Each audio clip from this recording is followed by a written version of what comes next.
Hi folks, I'm actually recording this after I finished videoing the whole video. The microphone died and yeah, the sound's rubbish. Sorry about that. I'll get it sorted for next time.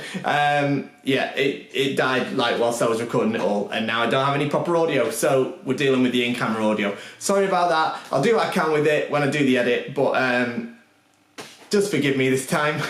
Alright, before you hit the keyboard in the comments there. Actually no, go on, comment away, tell me how rubbish it is, because it does the YouTube rankings thing, so sure, go ahead, flame me, do it. So yeah, sorry about that, hope you enjoyed the show. Okay, so it's been a few days since I've been able to put a Kendo rant out. I was at the dentist last week, which wasn't great, so I was talking like this for like a few days, so you wouldn't have been able to hear what I was saying at all. I did actually try and record a video, it was a total mess, and no, I won't be releasing it. So before I jump into the questions, there's something I wanted to talk about.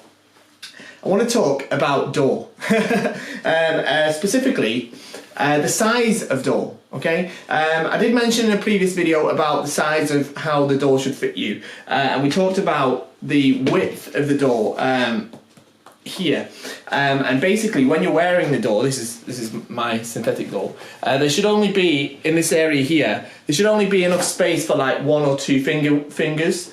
You shouldn't be able to fit in a full fist, which has been a misconception of the past. It should just fit 1 or 2 fingers. If it's too big, then it'll rattle around on your body, and it won't protect you properly. So it has to be the right size. Now, what I want to talk about is if you've got a synthetic door. Obviously, this one's got a slightly different coloured door die. This is a brown Ishime door die, but even the standard plain black ones that you get with the standard bulb set, something like this. Yeah, this will work for them as well. And what I want to talk about is how you can actually change that size. They are actually size adjustable. So if you do order a Bogu and you get the door and you feel like it's either a bit too big or too small in that direction, don't worry. It can be altered very, very easily. Okay, so first, if you want to make it smaller, if you feel like it's too big and there's too much space between the inside of the door and your body, all you have to do is, once you've fixed the himo, you take the longer himo, and we're going to wrap them around. I'll lift it up onto camera in a second. I'm going to wrap them around the door like this. Okay, so see if you can see that. Okay, so I've wrapped them. You see, I've wrapped them all the way around the bottom and then brought them back up to the top. Okay, like that. And then I'm going to pull them very tight, and you can see if I can see this. I'll stand up so you can see a bit better. I'm going to pull them together very tightly. You see how it shrinks the door down like that? Yeah. Now if I release the tension, here, it's going to pop back to the other side. So we're going to pull it nice and tight, and I want to make it quite a good few centimetres narrower than I want it to kind of finally end up. All right. And then I'm going to tie it up, okay? Just tie it in a bow like you would when you normally tie the knot behind your back. Okay? I'm going to tie it like that, and you see how it's squished right down like that. And I'm going to leave it like that when I'm not using it, okay? And eventually it will start to shrink. Okay, it will start to get to a smaller and smaller size, and you stop doing this when it's at about the size that you want it to stay at. Okay, so that's how you make it smaller. It's very, very easy. However, what if you want to make it bigger? Well, what you need then is you do need something to put in the back that's going to make it stretch, because we're going to basically reverse the process. Now, what I have is a piece of shinai, an old broken down, like a broken shinai that I've cut down to the size that I want to make it bigger. And what I want to do is, say I want it to be, let's say 40 centimetres wide at the back. I would make this about 42 centimetres, so it's a little bit bigger once again. And I've just softened the edges with a little bit of fabric, and I put some tape around it, okay, so that it's not going to scratch the inside. Okay, and then what I'm going to do is I'm going to insert that into the back, stretching it nice and wide. Okay, now this particular one is a little bit bigger than what I would normally use, because this is one that I use here at KendoStar when we want to enlarge a door quite a decent amount. So this is actually about 45 centimeters, which is far too big for me, but as you can see, it's stretched the door nice and wide. See, it's massive now. Okay, and again, just like the other ways, if I've tied it up to make it smaller, I'm going to leave this in there and leave it like this whenever I'm not using it. Okay, until it gets to that size that I want it to be when it's not, when it doesn't have this in there. It shouldn't take too long. Actually, just a few days will be, you know, you'll start to see results just from a few days. Now, what I want to stress, and this is the last thing I'll say on it before I start getting into the questions. What I want to stress is this is only for synthetic door, okay? You can enlarge and shrink bamboo door very slightly, but nowhere near to the amount that you can with a synthetic door, okay?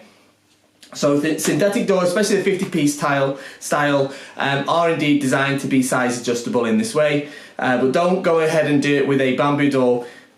If you've got a bamboo door that you bought from us and you want to change the size of it a little bit, then get in touch and we'll talk you through how to do it. But if you've got a synthetic door, you want to change the size, that's how you do it, okay? Now, that's done, let's get into the questions. Okay, so obviously as I didn't manage to get as many videos up last week as I'd planned to, I've got a bit of a backlog of questions. Okay, so I'm not going to get through all of them today. I've picked out a few that I'm going to go through, and then I'll pick up more as we start recording more videos throughout the week. Okay, so sorry about that first of all. Right, first question. When is the return of Kendall Gamer? I've been waiting too long for a new episode. Okay. So, Kendall Gamer, I don't know. Well, I don't have much time at the minute to play video games. All right, Kendall Gamer was a YouTube channel that I had and a Twitch channel that I had, where I'd play various games on PlayStation, and I'd live stream them, and people would log on and we'd talk about Kendall and stuff, and people would fire questions at me, a lot like this actually, but it'd happen in real time. And I'd talk about different topics and stuff like that. It was really fun. I really enjoyed doing it. But yeah, it's super hard for me to get the time to do it. But you know, let me know. All right, let me know in the comments and stuff like that. Let me hear the love for Kendall Gamer. Maybe if it's maybe if indeed you do like it that much, then maybe we can bring it back. Let's see. Next one. Hey Andy, could you talk on team composition for matches? That is to say, on the different roles of Senpo, Jiho, Chugen, Fukusho, Taisho. Okay, so in a team match in Kendo, generally there's, I'm adjusting this height of my chair, bouncing up and down. Right, in a team match in Kendo, obviously most of the time you have 5 players, but sometimes it's 3, sometimes it's 7, sometimes different amounts. But if there's 5, you have the role of Senpo, Jiho, Chugen, Fukusho, Taisho, and yeah, you kind of, there are different roles in a way for those players. The Senpo is a position that I used to play when I was young on the national team. I've played most of these roles actually. The ones I played the most though were indeed Jiho, Senpo and Chugen, and I did play Taisho for a while as well. But yeah, I mean, the Senpo is you have to go out and get the points. You have to really get the match off to a good start. So you want somebody that's kind of really got positive Kendo, that's, you know, a point getter. Jiho is a good place for someone that's perhaps less experienced, because a little bit, I mean, each role is important, but it's, you know, hopefully that person is somebody that can take the energy from Senpo and help pass it along to Chugen.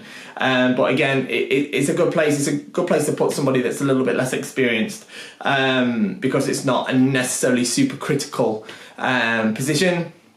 I mean, it is. They all are. But if, you know, it's less critical than say Chugen or Taisho. Chugen is a super important position though. You need someone solid there, because if your Senpo and your Jiho unfortunately lose, then it's going to be down to you to turn the match around. And that's the job of the Chuken.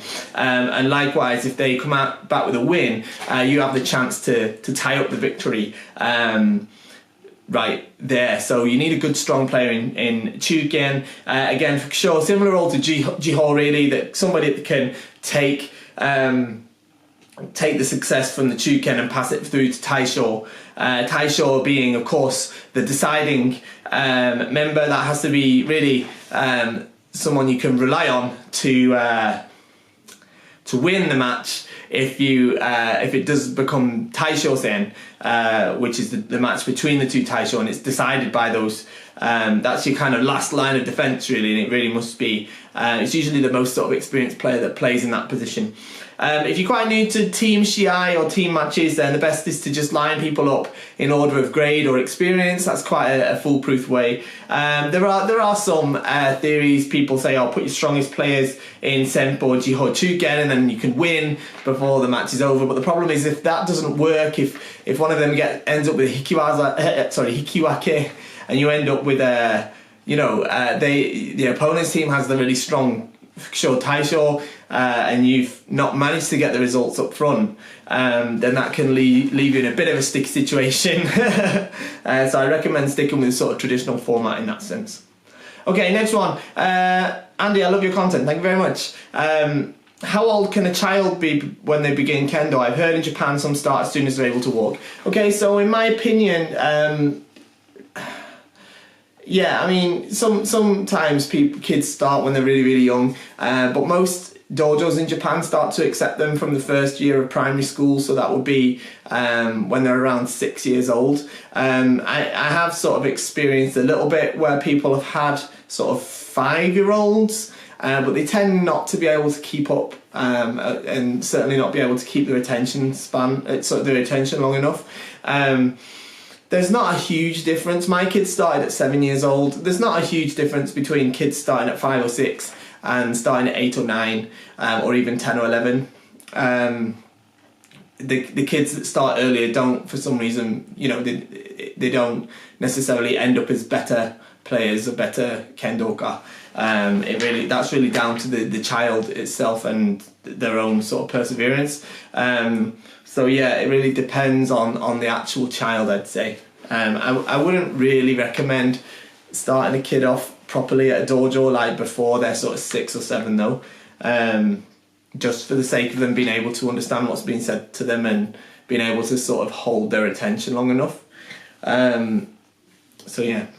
Next question I'm going to talk about is from, this actually is a question that was posted in the World Kendo Network group on Facebook. So it's not a group that's really related to me. I am in that group.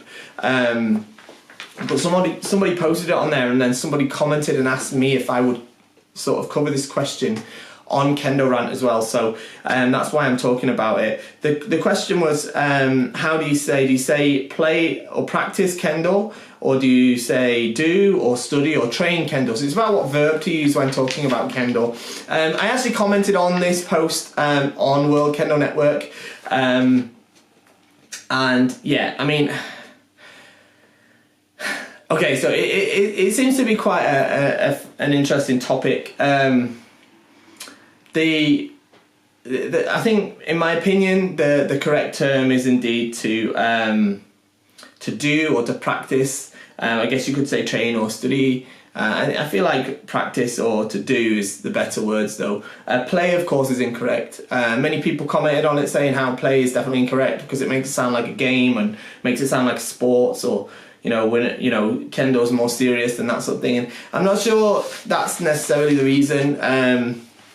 Of course, I agree with those things. Kendo's not just about playing games and playing tournaments or just sporting aspect.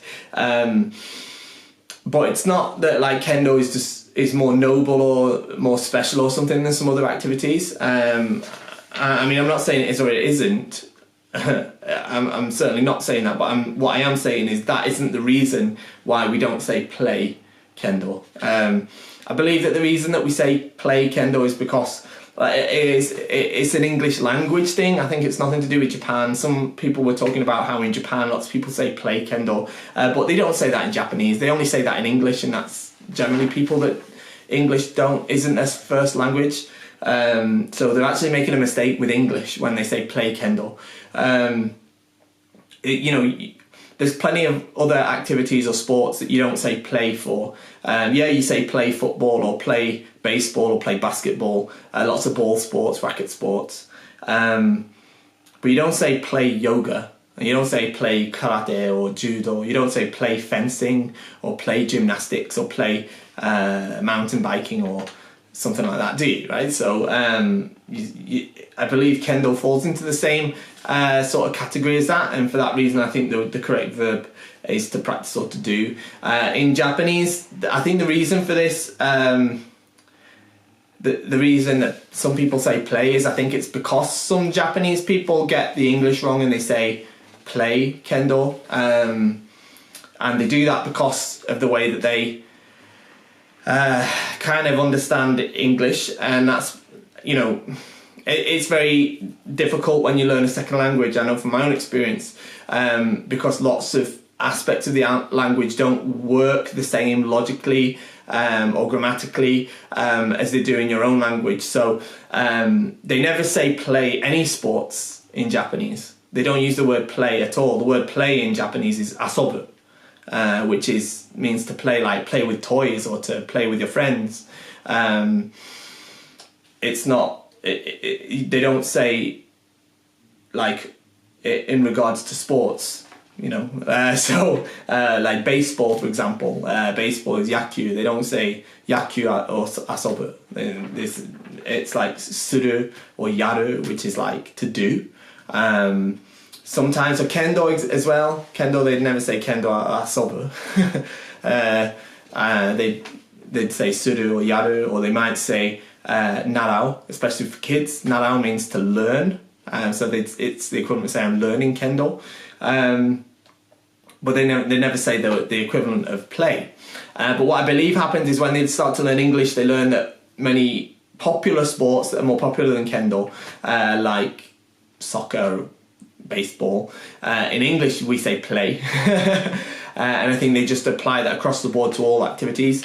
And I think that's where that's come from. So maybe Japanese people have come from Japan to English-speaking countries and they said, I play Kendo. And then that's been sort of picked up by the people surrounding, sometimes in a kind of effort for them to also sound a little bit closer to Japanese in a way. But I do believe that it's an incorrect way to refer to Kendo. I think the correct way is not to play, is to do or practice. So yeah, that's what I think. Someone also commented that they, in response to me saying that they'd heard me say play. I don't think so.